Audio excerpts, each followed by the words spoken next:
Le projet, il est centré quand même sur une idée qui est que, on doit aller chercher la connaissance là où elle est.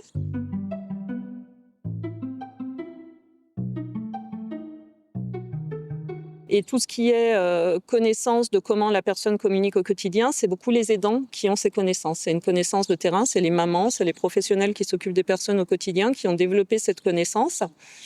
Cette connaissance, elle est bien présente, elle leur permet à eux, de mettre en place des outils pour aider le développement communicatif de la personne, qui ont des effets positifs et qui n'étaient pas du tout attendus justement par les cadres de recherche ou par des connaissances qui étaient un peu déconnectées du terrain, qui n'étaient pas vers l'observation. Donc c'est pour ça que le projet, l'idée c'était quand même à la base d'impliquer les familles, bon c'est surtout les mamans qui sont impliquées dans tout ce qui est la communication, pour aller chercher leurs connaissances à elles pour décrire les compétences.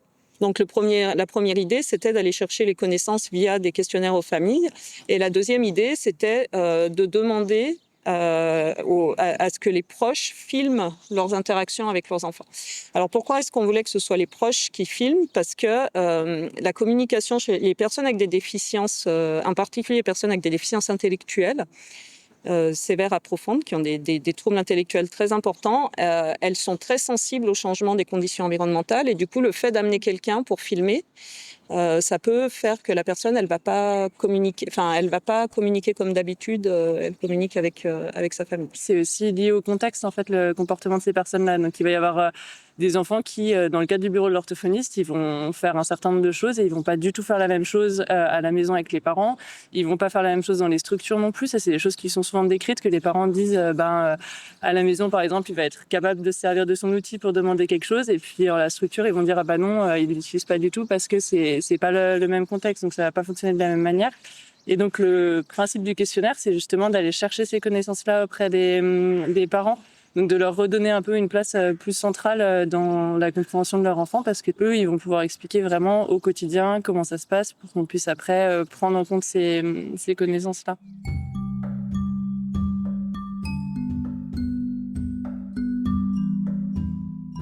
Une chose dont les gens avaient peur au début du projet, quand on les a sollicités pour participer, etc., c'est que ça soit pas intéressant, en fait, ce qu'ils nous donnent. Que les vidéos qu'ils filment, il y a rien d'intéressant, que ils ont l'impression que leur enfant ne communique pas ou trop peu et que ça va pas être intéressant. Et puis, c'est justement en filmant souvent qu'on se rend compte qu'il se passe des choses qu'on n'a pas forcément vues directement. Et ça, c'est vrai qu'on soit scientifique ou pas scientifique. Donc, nous-mêmes, quand on a commencé à filmer les interactions qu'on pouvait avoir, soit d'autres personnes avec leur enfant, avec leurs patients, parce que les premières fois qu'on a filmé, c'était les orthophonistes avec des groupes d'enfants, ou nous-mêmes en interaction avec un enfant.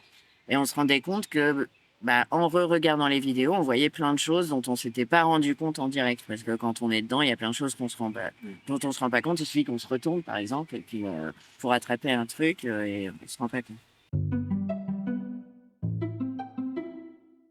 Lara, que nous avons rencontrée dans l'épisode précédent, fait partie des parents qui ont participé à cette recherche et joué le jeu des vidéos et du questionnaire. J'avais envie de savoir comment elle avait vécu cette expérience. L'idée, c'était en fait de faire une sorte de Bible, comme je dis, elle le dira avec des mots plus techniques. Plus laïque.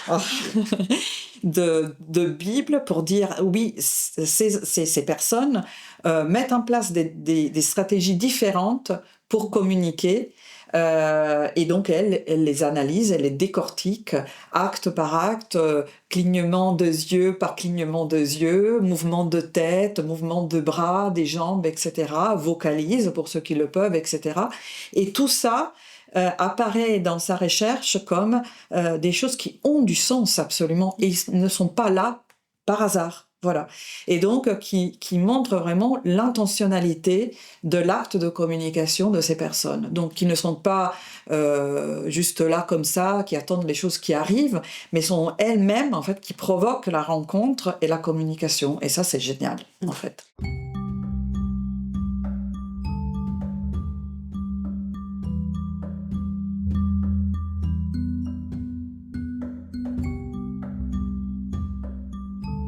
Du coup, là, on a bien compris. Bon, vous avez récupéré toutes ces vidéos. Et comment ça s'est passé après? Qu'est-ce que vous en avez fait? Comment vous avez traité et analysé ces images? On a vraiment choisi, en tout cas dans un premier temps, de faire une annotation qui repose que sur ce qu'on observe dans la vidéo.